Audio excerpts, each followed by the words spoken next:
It's all about the state of the nation. You've heard the first set of discussants. They spoke at length. And now I have my second panelist. They really want to throw more light on it. It's all about the state of the nation, the security situation. Then we'll now dive into the economic situation. With me here in the studio, I have a politician, a businessman, Honorable Ehi Eyariva. Welcome to the show, sir. I appreciate your coming. All right. Sitting close to him, I have God sent Ermose. When we talk about education, he's well grounded. Talk about political issues, he's well grounded. When we talk about issues bordering social, yes, Nigerian context, and of course internationally also, he's well grounded. Ermose, welcome to the show. My pleasure again. Thank you, right. Mason. Good morning, viewers. Honorable, you heard the first set of discussants talking about what really transpired in the far northern eastern part of Nigeria about the attack of a military base. Is like one attack too many. Though it's not peculiar to Nigeria, people are like wondering, how did we get here? Before they left, they were talking about the release of some of these rehabilitated terrorist group into the society.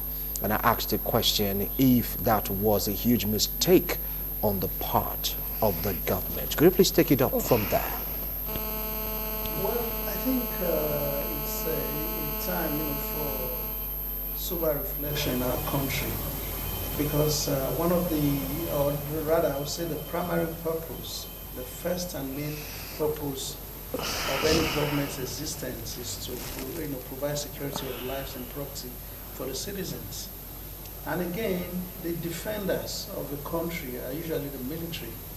And if the military gets decimated in such large number, it's very demoralizing. And overall, it's something that can bring about a lot of apprehension, in the minds of citizens. And don't forget, that also is bad for investors' confidence in our economy, because nobody wants to invest in a place that is not secured, coupled with the fact that in the immediate horizon we have our general elections coming. The big question now is, how secure is the Northeast for elections to take place? And if it's not is there a possibility that the terrorists have, though the government is yet to address them as such, have the capacity to disrupt our elections? And constitutionally, if the elections do not hold in several states, or there is there is sufficient disruption, what is going to happen? We're going to have a logjam. And you see, we happen to come from a country where national planning is only being paid lip service to. There is no national planning, there is no coordination in the way we go as a people. Otherwise, when you have security challenges, especially the recent ones of insurgency, terrorism, and the first thing you do is to rejig your security architecture to reflect the new security challenge that you have. Members of the Boko Haram are Nigerians, right? The Nigerian military were not exactly trained to turn arms against Nigerians. They were trained to fight external aggressors. Because you have the issues of ethnicity, religion playing into all of this. There are some people in the military, because for them to have had such an efficient and effective outing against our well-trained military, which means they had in-house information. And this information deals with the fact that the people who are there psychologically, they are not trained to actually start shooting their own brothers, who happen to be on the other side and are Boko Haram at the moment. I thought by now we would have evolved a robust counter-terrorism and insurgency strategy, perhaps like the United States did after the 9/11, when they brought about the Department of Homeland Security. And they now had newly trained people who could man planes, who can take on terrorists mid-air, who were manning their border posts, people who were using intelligence to sift through documents of potential visitors. At a point where you are leaving your country, the United States would have profiled everyone, up to Great Britain, they changed their visa policy towards Great Britain, as close an ally as Great Britain is to them. They changed the visa policy to hitherto you could just get your British passport and fly into the United States. But after 9/11, the United States said, look, you people have a soft spot on, you take it easy with these potential terrorists, because a lot of them were coming out of Great Britain. Yeah, remember the Nigerian shoe? Mutalab. Mutalab. And they said, you know what, before you can fly to the United States on a British passport, you need to notify us at least 24 hours to time, and we'll send you an e-visa. What they do is when you notify them, they profile you and approve if you are to fly into their country or not. Just that you don't go through the normal rigors of securing visas and all that, or having this stamp, but they must give you a clearance to fly into the country, because they identify that country as one of those countries that have potential for terrorism. So all right, we haven't done much to change in our approach security-wise. We are fighting Boko Haram as if we are fighting external aggressors. They are not quite. They are disgruntled Nigerians. Okay, they are disgruntled Nigerians. All right, Godsend. Let me begin by saying that, sincerely speaking, I fear for the future of this country, security-wise. If you look at the trend of things in the security sector, you will discover that what happened just a few days ago was envisaged. Because I've said on this platform before that one of our biggest problems in this country is we don't learn from history. We don't learn from the past. When something happened, that is when you see the people that are saddled with the responsibility of tackling this issue, running helter-skelter, and trying to do what I call the blame game again. I want to say this at this point. For us as citizens of this country, security is not a privilege. Security is a right. And one of my biggest disappointment is coming from the fact that one of the reasons why Nigerians decided to elect this government was on the promise of security. Now, if you go back memory lane a little bit, you notice that over the years, the security aspect of this country have enjoyed so much financial allocation. Even to the essence of taking from the SS crude oil and even asking for foreign, bill to be granted in order to borrow to equip the military. And it's baffled to know that this dreaded insurgent group called Boko Haram wrote you a letter and told you they are coming. They came and they disseminated you. This is the same government that said Boko Haram have been technically decimated. And look at the awkward way with which the soldiers were killed. They were killed like rats. Hold on now. Please watch your word coloration. All right. Because you're on air, please. Yes, but the point I'm trying to say in essence is, if the military group could be handled in such manner, what about the average Nigerian? Whether you take it or not, we are the ones at the receiving end.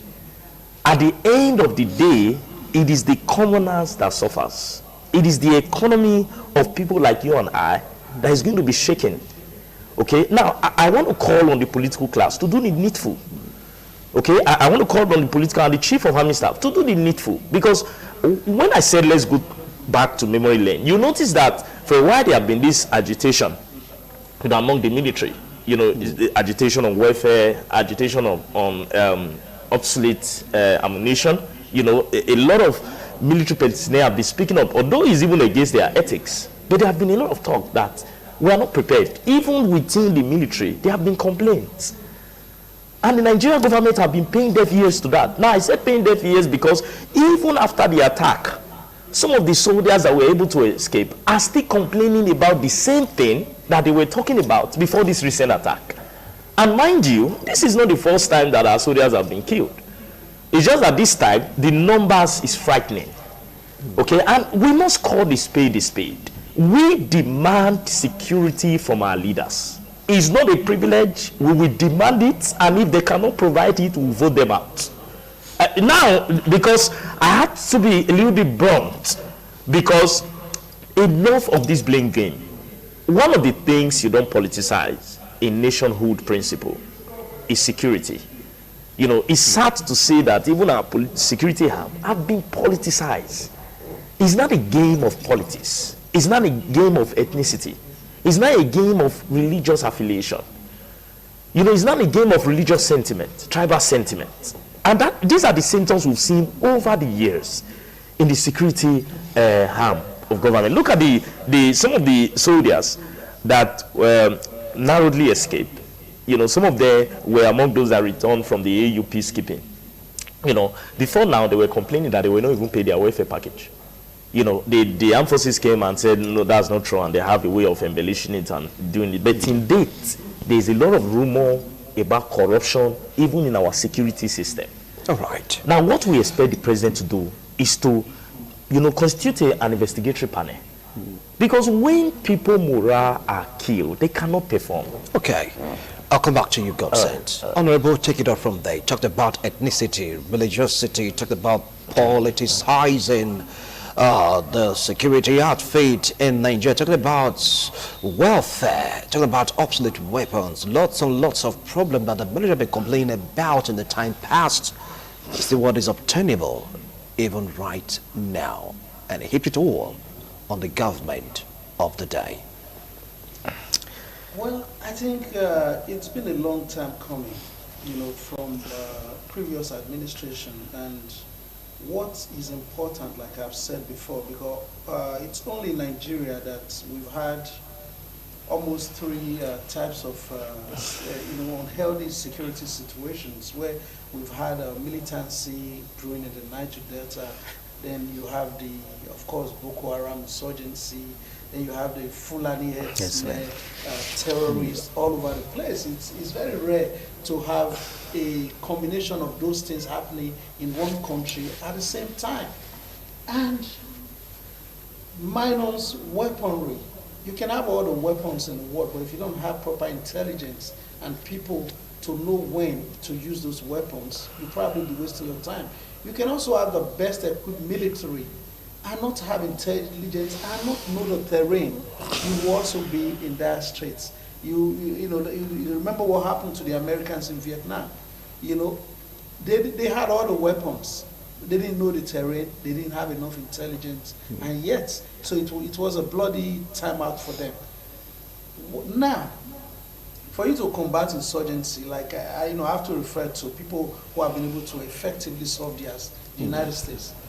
You need a combination of the military, the Secret Service, DSS, and of course the police force. They all have their different ways of approaching security challenges. The police force are for local policing, the DSS for intelligence gathering, and the military for forceful dispossessing of terrorists from where they are. And of course, with the recent drone technology, you expect that they have a bird's view of the locations of these terrorists. And with the information filtering into the policy of capturing of certain military, you'll be expecting that they would have debriefed those people to have critical information as to where their locations are, their modus operandi, their leaders, and what are their driving forces. But it seems not to be so. Because if you tell me months ago or up to a year ago that Sambisa forest is all but cleared, so where are these people domiciled? You know, because it's going to take a whole lot of people to drive through areas that are mainly desert-like in nature, which means it's an open thing. And I tell you what, I had my clear reservations about the way the diaper girls were exchanged, and the audacity with which they let those guys drove into town, drop off the girls, and drove off again. You know, that emboldens terrorists anywhere in the world. You know, just some weeks ago, as a result of this security challenge, I had to go and watch a movie, Raid on Etebe, where terrorists took Israelis hostage in Uganda. And in 1976, Israelis were not having it. And they were up to their game. And they came all the way to Africa to pick their citizens and took them back home. That is the responsiveness I expect. And I think the president within the next 24 hours should visit the Northeast. He should go there and send a clear signal that I'm in charge, the military, they are capable. It's a huge moral booster for everyone, for those who live there, for the military, and for the international community. We've had presidents of the world going into critical war zones in Afghanistan, in Iraq, visiting their troops to boost their morale. At this point, the president must be on ground. He must visit, even if it's for an hour, so that tension can be doused and people can begin to believe again. You know, and they must evolve a proper counter-terrorist force to take charge, so that they can gather intelligence, hobnob with the people in the locality who have all of the critical information they need, because these people who are Boko Haram are from amongst them. So it's even very easy for them to cohabit, and when it's time to attack, they just somehow signal themselves and leave from the vicinity and come back and hit back at our military, and come back again and pretend and mix with the local populace. They don't have any clear markings on them to show that they are Boko Haram terrorists. Okay. Now, he talked about drones. He talked about sophisticated weapons. We've heard over the news that the military have already demobilized, so to speak, the terrorist group, and Nigerians are equipped to the teeth. With this recent attack in the military base, do you think all we've been hearing are flim-flam? Because the soldiers, they are still complaining of weapons, complaining of warfare, complaining, and nothing, according to them, have been done about it. You see, Winston, I want to say that when you look at war, you can't separate war from a psychological state. I'm concerned about the psychological state of our fighters, I mean the military. Before any little attack, you see a military personnel that managed to escape for his life, complaining, talking about warfare, talking about obsolete weapon, talking about lack of adequate welfare and package, whatever. It shows you the psychology of the military arm of this country. It shows you that they are demoralized. So it doesn't matter the equipment you give them today. There is that moral assassination. They have lost it psychologically.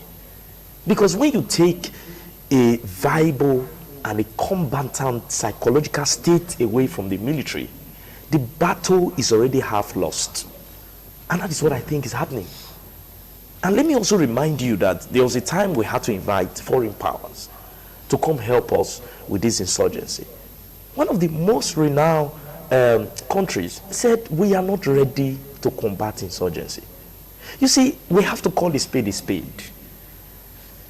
The president of this country needs to do the needful. There was a time in this country when, I think it was the same Bono, when it was on fire. The immediate past president dressed in his regalia, and he was there. And you needed to see the booster that gave to the Nigerian army. And when you keep on issuing statement and all you say is statement, we are here to recover from what happened in Jos. And we are seeing that the people that we are supposed to restore, when it comes to security, the army is the last hope of the common man. I mean, you can see a policeman and, want to just feel like nobody is there. But you can't see an army man and feel like nobody is there. That is the confidence we have in our military. And I don't want us to see it that on the part of our military, they are not really capable. Because if you look at the different intervention that the Nigerian military have been involved in outside this country, both the UN, the AU and ECOWAS, you notice that they perform gallantly. The record and the world accorded them great respect. But what happens when it comes to the Nigeria system? I've said often and often again, what we have in this country, the problem we have is a systemic problem. It's not as if those guys are not capable. It's not as if they can't deal with a Boko Haram. But it's a systemic problem. This is my disappointment. For a government that kept on saying that Boko Haram have been disseminated, we will handle Boko Haram in 3 months, it will be history, and what we are saying. And why for me this government is laughable is because what we keep on seeing is a people that is telling us we have succeeded in security. And hundreds of thousands of Nigerians have died. I mean, right from the time that this whole issue became hot. I'm not talking about in recent times, from 1999 to date. I mean, it's been dead all the way. Nigeria is now seen like a sort of cemetery ground. Hold on now. I wanted to reflect that. Okay, hold on. I will. Let me land. Listen. Hold on. Before you land, refute that statement. Okay, fine. Okay, how do you want me to say it? Because you what happens in the cemetery? What happens in the cemetery? People got sent before you continue. All right. Okay, let me say that Nigeria is now saying God sent. You have to. Okay, all right. Do you want me to retrieve this statement? You have to. I retrieve it. I retrieve it. Okay. All right. So let me land on this point. Okay. Let me bring it to a logical conclusion. All right. But the truth is, we will demand security. Okay. It is our right. It's our right. As citizen of this country. And it is the duty of the constituted government to take away politics and to take away the blame game and do the needful. Okay. The military arm of this country needs to be investigated. Okay. The allegation of fraud. Okay. Now and our lives need to be protected. All right. Yeah. Now, he talked about demoralization of the military. That if a soldier, so to speak, is demoralized, the battle is already halfway lost. Yeah. Do you think that was already played out itself in the recent attack?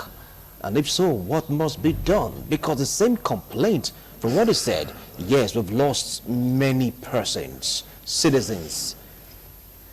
And now, the same complaints persist. We're not well paid, we're not well funded, we're not well this, obsolete weapon, corruption, information leak, the same old story. Firstly, the military needs to do a lot of in-house cleansing. They need to redirect their approach to issues so that they can elicit the necessary supports which brings about the critical information that they will be needing to succeed. If you go around military operations in Nigeria, which only to is an aberration, to call the military onto your streets or communities is a sign of, militarization. If you know what happened in the East over the Biafra group, I don't think they were sufficiently armed enough for the Nigerian police not to have been able to address that issue. The military were called. And when you call the military, you expect the use of brutal force. And at the end of the day, sentiments played out. The people were very upset at the way the military handled it. Not because they hate the people, but this is what they are trained to do. This is how they are trained to handle issues. Now you now go to Benue. What happened in Benue left the people sad and unhappy with the military. Go to Jos, the people are unhappy with the military. Go to Kaduna, the people are unhappy with the military. This is all in Nigeria. So what makes you think in the Northeast the people are happy with the military? If they are unhappy with the military, they are not going to bring the information. They are going to shield the other people, the Boko Haram people. They are going to shield them, conceal them, and give them the information instead of the other way. We are taking a look at the state of the nation, and this is the last lap of the discourse. I have two amiable gentlemen here with me in the studio, Honorable Hiegariba and of course Godsent Irimose. We were with you, Honorable, before I had to take that break. Just continue the train of thought and also add to this, should we declare a state of emergency on security in Nigeria? Well, I think our security situation is being requiring that, not necessarily to just say it with mere words of mouth that a state of emergency is being declared. Is the requisite action that is needed, by the security operatives, and typically in other climes, you expect that somebody comes on the table responsibility for this lapse. You know, this slap on our face must not go without somebody at least showing us some respect by resigning his position or being fired. You know, there are Consequences for actions, and the world is governed by punishment and reward systems. If you are not punished, you are rewarded. And if nobody is being punished for this lapse, that means the person is being rewarded. There's no middle ground About it. about it. So we need some stern leadership. We need a strong message. We need the people to be reassured, and for that to happen, I'm happy the president is taking the first step.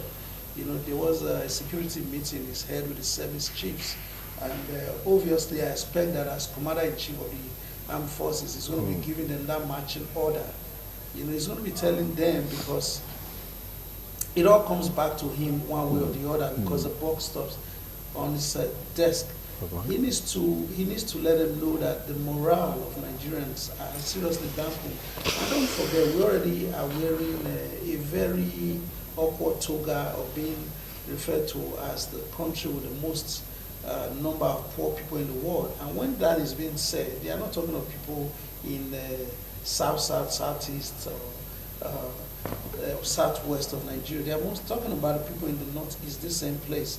And there is no way you can, turn the tide if there is no security. You need to provide that security. So the expectation now is, I sincerely hope that Mr. President will find it necessary to visit where this has taken place, such that the morale of the military, because it's very important that they have high morale, because if they lose in battle to superior, military, because they have superior weapons and all of that, it's somehow easier to take in. But if they lose to a ragtag, people who are barely trained, don't forget, we have the air, modern combat are actually even done in the air.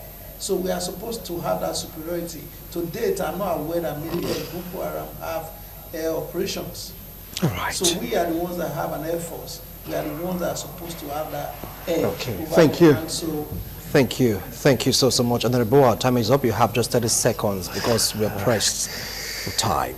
Summarize. All right. Let me quickly say that part of my fear is that if a fraction of this country can hold us to ransom like this, what about the day that a whole state decides to revolt? I think it's a food for thought. And I want to call for an immediate overhauling of the security system in this country.